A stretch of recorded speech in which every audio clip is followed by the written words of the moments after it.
Are you feeling hopeless and helpless in your loved one, with your loved one and the addicted relationship? Is it just totally draining you?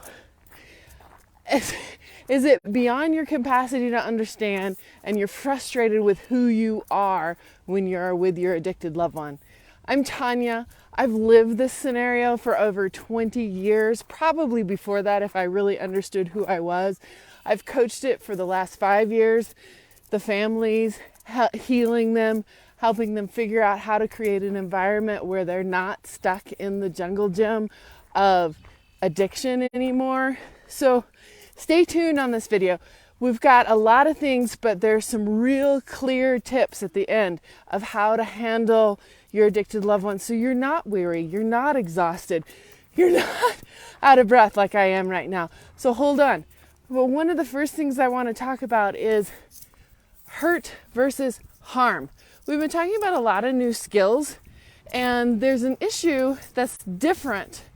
Hurt, it may hurt when you draw some boundaries. It may hurt when you choose to step out of the drama triangle and become a coach or become a creator. That may have some hurt to it. And God never promised that it wasn't going to hurt. That's part of growth. So think about when you're building muscle or when you're learning a new skill. There's some hurt, right? When you're building muscle, if you're going to the gym or playing on the jungle gyms or doing something new, you're stretching a muscle.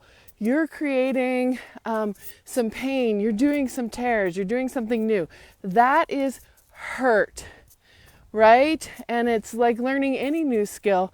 I have a fabulous second son, and he is so determined. He is so determined to get better that he is willing to do what it takes to get up early, to go down and play basketball, to make sure that he's stretching, eating right, doing all those things. That doesn't necessarily feel good all the time. Just like you setting boundaries. It's not going to always feel good to say no, to exercise your no. Sometimes you might feel hurt. Sometimes you might feel lonely. Sometimes you might say, hey, this is not worth it. That's an interesting question. Is it worth it? Is it worth it in the long run? Any of you who have raised toddlers know that there is a time where you have to create some hurt.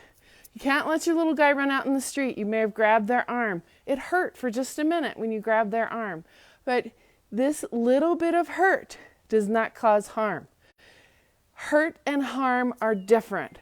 So that's the key that I want you to take away today. Hurt and harm are different. It may hurt just a little bit to gain a new skill. It may hurt to walk through the next step with your addicted loved one.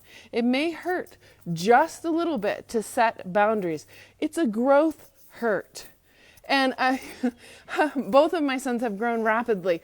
There was some hurt. There were some stretch marks. There were some sore knees. There were some, sore feet. That is a hurt. A harm is one where you do damage, where sometimes you do damage that takes a long time to repair. Calling people names, harmful. Doing physical violence, harmful.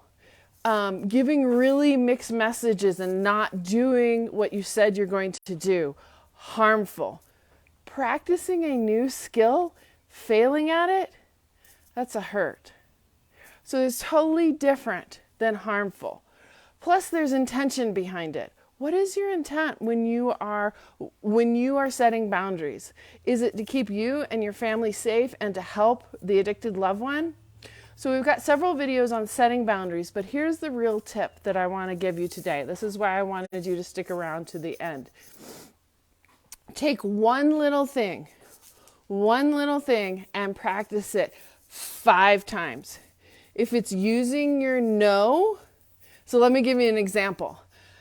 When I was in the heat of this, I really struggled with where was he at night.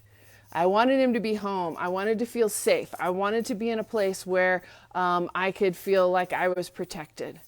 Well, that wasn't happening. So I went to my Al-Anon group and I said, hey, what do? He's not coming home.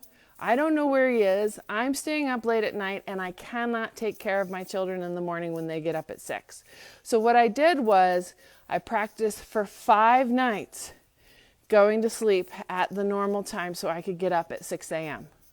That was setting a boundary. That was saying, hey, I'm not going to worry about you. I'm not going to call around for you. You are an adult. You don't need me to do that. And that was setting a self boundary of my children do need me. So I set 2 boundaries and I got support. It was my Al-Anon group that helped me do that. I got support on how to do that. And what they said was, sweetheart, you're not going to be able to pick him up from the bar. He's too big for you to carry into the house, and you have responsibility for your children. Let the natural consequences happen for your husband. Let those happen. If he can't get to work, if he gets arrested driving home, if those things happen, let those happen. Don't clean that up for another adult. So that's the key tip. Take something small and practice it.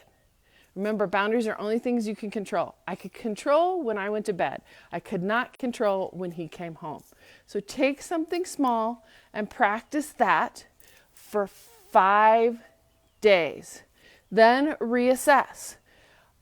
Now, what you want to look for is to let go of the natural consequences. If you keep cleaning up the natural consequences, there's no learning, there's no winning, there's no change.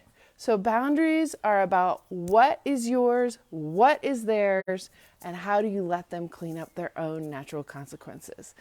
Thank you for staying to the end, and I would love to see you on the YouTube channel, in the class, or in the Sober on Purpose group.